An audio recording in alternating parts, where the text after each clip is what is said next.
देखो क्या है ग्रामर। अब तुमको ये समझना है ग्रामर है क्या, पढ़ते क्यों है। ग्रामर के बारे में जानते हो? ग्रामर क्या होता है? ग्रामर एक नियमों का संग्रह है। क्या?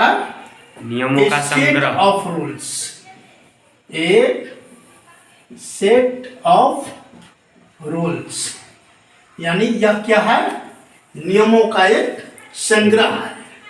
अब तो हम सबसे पहले ये जानेंगे, जिससे किसी देश या गांव पंचायत को चलाने के लिए नियम की जरूरत होती है, उसी तरह से हमें भाषा बोलने के लिए उसके नियम की जरूरत होती है। क्या होता है? भाषा को बोलने के लिए नियम की जरूरत होती है। अब यह है कि नियम क्या है। तो हम किसी भाषा की दिशा को निर्धारित करने के लिए क्या पढ़ते हैं? ग्रामर पढ़ते हैं। यानी आप ये कह सकते हैं ग्रामर क्या है? A set of rules which determine the direction of any language. क्या बोलेंगे? A set of rules which determine the direction of any language.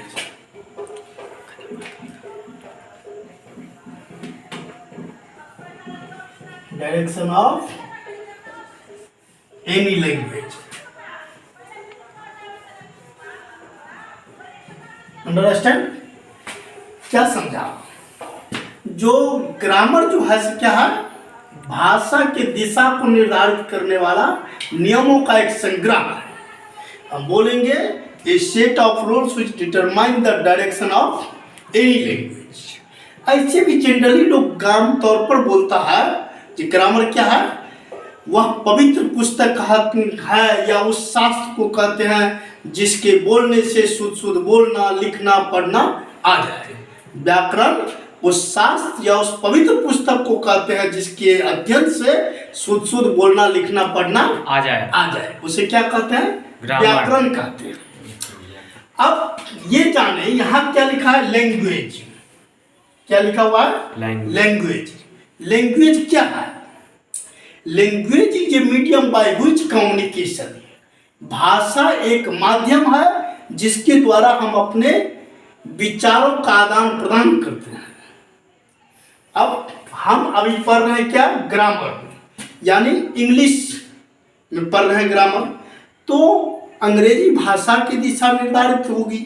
अगर हम व्याकरण से पढ़ते हैं तो हिंदी भाषा का दिशा को निर्धारित होगा। तो क्या समझे ग्रामर के बारे में? A set of rules which determine the direction of any language, जिसको क्या कहेंगे? ग्रामर कहेंगे। ऐसे भी लिख सकते हैं, हिंदी में भी इसको लिख सकते हो, नियमों का वह संग्रह, नियमों का वह संग्रह जो किसी भाषा की दिशा को निर्धारित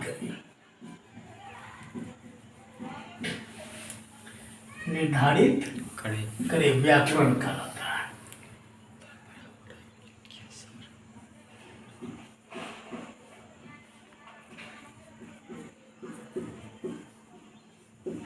ठीक है। अब देखो हम यहां पर क्या लिखे हैं? भाषा की दिशा को निर्धारित करें। अब इसमें ये जानेंगे कि लैंग्वेज क्या है। लैंग्वेज क्या है? Language is a medium by which communication. भाषा एक माध्यम है जिसके द्वारा हम अपने भावना एवं विचारों का आदान प्रदान करते हैं। अब तो सबसे पहले हम ये जाने कि लैंग्वेज क्या है। Language is a medium by which communication. Language is a medium by which communication.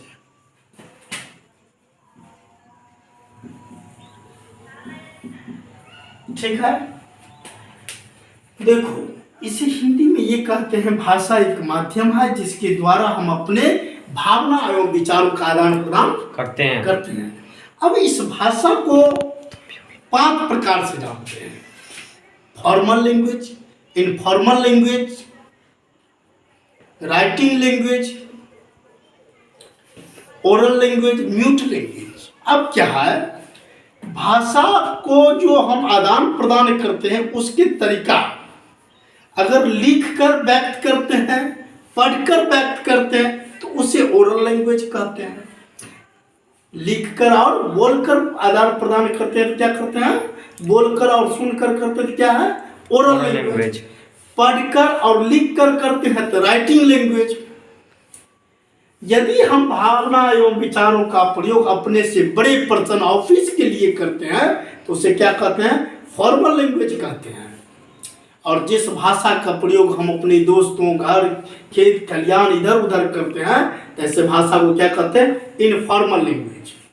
और जिस भाषा का प्रयोग हम बहरे, गूंगे, नंगरे, लुल्ले, कने, कतरों के लिए करते हैं, यानी पर्सन डम पर्सन, यानी ये language which is used for dumb person, गूंगे बहरों को लिए करते हैं, तो ऐसे भाषा जिसे सांकेतिक भाषा कहते हैं, यानी म्यूट लैंग्वेज कहते हैं। समझ गया? Yes sir. तो हम इसे एक एक करके बारी बारी से जानेंगे। लैंग्वेज के बारे में क्या,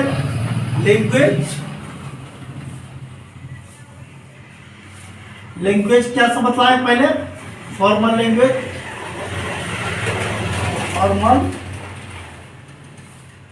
फॉर्मल लैंग्वेज,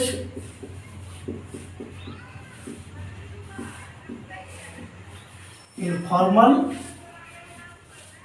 लैंग्वेज, ठीक है।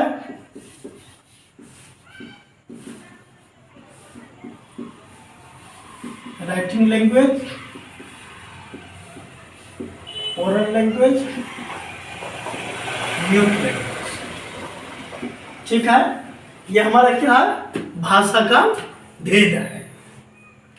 इसे समझ गया। फॉर्मल लैंग्वेज किसका प्रयोग, जिस भाषा का प्रयोग हम अपने सीनियर पर्सन के लिए, ऑफिसों के लिए करते हैं, वैसे भाषा को क्या कहेंगे, formal language. The language which is used for senior person in office known as formal language. The language which is used for family member, friendship, here and where known as informal language. Method of communication, writing and listening known as writing language. और method of communication, speaking and listening known as oral language.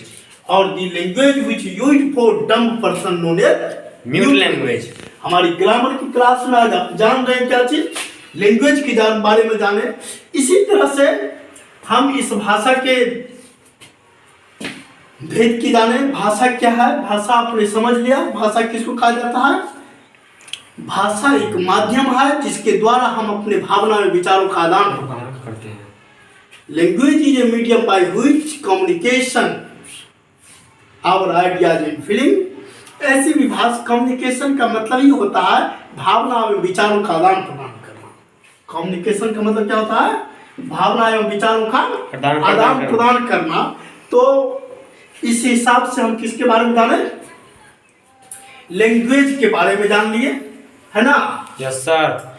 अभी आप जानेंगे किसके बारे में, grammar. ये grammar के 5 भेद हैं। ग्रामर के 5 भेद हैं। सबसे पहले आता है ऑर्थोग्राफी। क्या आता है, orthography. Etymology, syntax, punctuation, prosody. क्या जानेंगे, ये समझ गया, ये समझ गया ना। Yes sir. अब देखो इस लैंग्वेज के बारे में, देखो kinds of grammar.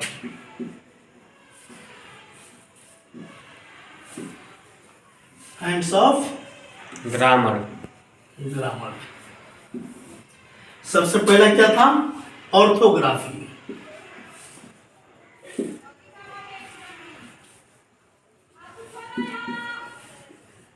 Orthography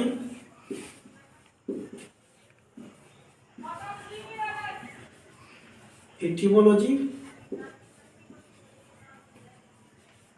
syntax, punctuation,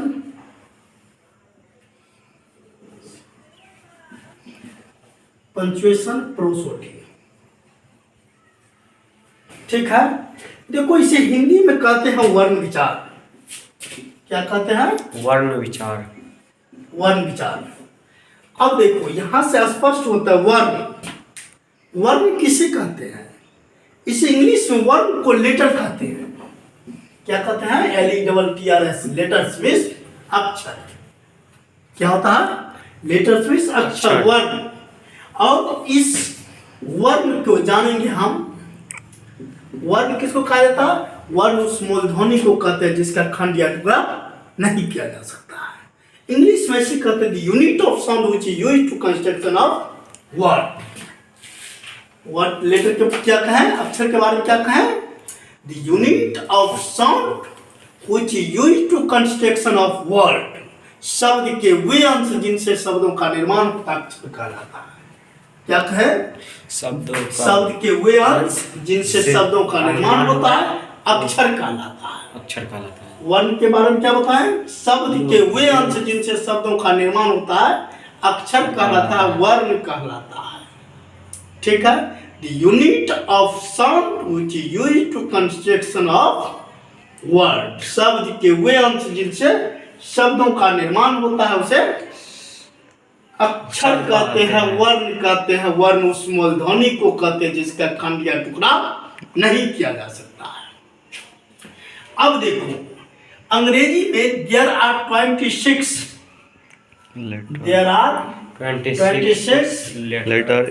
letter in alphabet.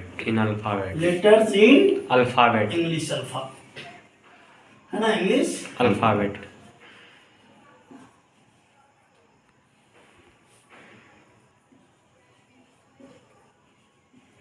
Alphabet. ठीक है, अब देखिए, अब इसमें वोवेल, सेमी वोवेल, कंसोनेंट आता है। क्या होता है?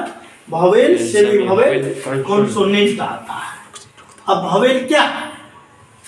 वोवेल बता रहे थे शब्द के वे अंश जिनसे शब्दों का निर्माण होता है। क्या कहलाता है? अक्षर कहलाता है। क्या कहलाता है? अक्षर। अक्षर। ठीक है, इंग्लिश में इसे क्या कहते हैं? लेटर। लेटर्स। देखो इसके बारे में क्या बताया? The unit of sound which is used in construction of words. इसे इंग्लिश में ऐसे लिखेंगे, the unit of sound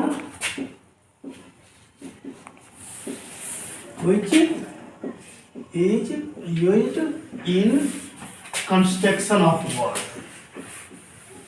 Construction of word. ठीक है, क्या हुआ इसका मतलब? शब्द के वे अंश जिनसे शब्दों का निर्माण होता है अक्षर कहलाता है। क्या कहें? शब्द के वे अंश जिनसे शब्दों का निर्माण होता है अक्षर कहलाता है। ऐसे लिख दो, शब्द के वे अंश जिनसे शब्दों का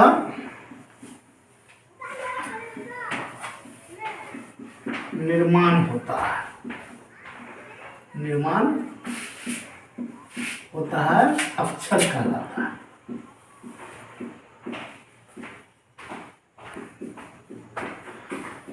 अक्षर कहलाता है। ठीक है, अब अंग्रेजी में कितना है अक्षर? 26 लेटर, इंग्लिश अल्फाबेट। अब इसमें तुम क्या जानते हो? वोवेल क्या है? वोवेल, सेमी वोवेल और कॉन्सोनेंट। ठीक है, अब देखो वोवेल और सेमी वोवेल, इसके बारे में तो जानते हो क्या है? 5 और ये 2 और बाकी है 19। अब देखो W और Y कब वोवेल बनता है और कब कॉन्सोनेंट बनता है। यदि W और Y किसी शब्द के शुरू में हो यदि डब्ल्यू वाई किसी शब्द में शुरू में हो तो उसे क्या कहते हैं, कॉन्सोनेंट कहते हैं। जैसे देखो YEST, इसमें वाई क्या है, कॉन्सोनेंट है। वाई क्या है, कॉन्सोनेंट है, ठीक है। जैसे वीक, डब्ल्यू क्या है, कॉन्सोनेंट है, ठीक है।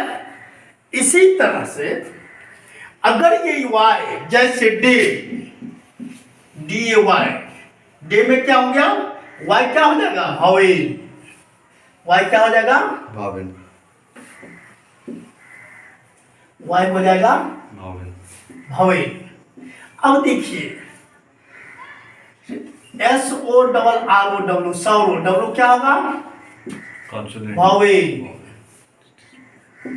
क्योंकि जब WY किसी शब्द के शुरू में हो तो उसे क्या कहते हैं, कॉन्सोनेंट कहते हैं। यदि WY किसी शब्द के मध्य अंत में हो तो उसे वावेल कहते हैं, ठीक है। समझ गया। Yes sir. W और Y कब वावेल बनता है, कब कॉन्सोनेंट बनता है, तो जब WY किसी शब्द के शुरू में हो तो वह कॉन्सोनेंट होगा, और मध्य अंत में होगा तो वह वावेल होगा। समझ गए। Yes sir. No sir. तो आज हम लोग ग्रामर की इतना ही दिन के ऊपर खत्म करेंगे आज का टॉपिक। आप इसे अच्छा से देखेंगे, अच्छा लगेगा तो आप इसे सब्सक्राइब करेंगे, हमारे बेल आइकन को दबा करके, ताकि आपको नए नए टॉपिक पर बताएंगे। आपको पता होगा कि मैं मैथ भी देता हूँ, थेल्स पर में, पाइथागोरस पर में, हमारे चैनल पर दिया हुआ है। पाइथागोरस सर्कल से भी रिलेटेड कुछ थ्योरम है, आप इसे देखेंगे। 10th क्लास का 110%, यदि बच्चा फेल हो जाएगा तो पैसा रिटर्न, किसी बच्चे की 1 रुपया नहीं लगती है। बच्चा फेल, चैलेंज है कि हमारे यहाँ अगर 10 बच्चा है तो 10 का 10 फर्स्ट डिवीजन करता है। Thank you. अब जो आपने जो भी वीडियो देखा है अभी तक, अगले जो पार्ट डालेंगे हम उसमें आपको बताएंगे जो शब्द क्या है, शब्द कितने शब्द है, हम शब्द के बारे में क्यों पढ़ते हैं। तो अगला टॉपिक हमारा होगा पार्ट्स ऑफ स्पीच, रिलेटेड होगा शब्द। Thank you. सब्सक्राइब, कमेंट जरूर करें।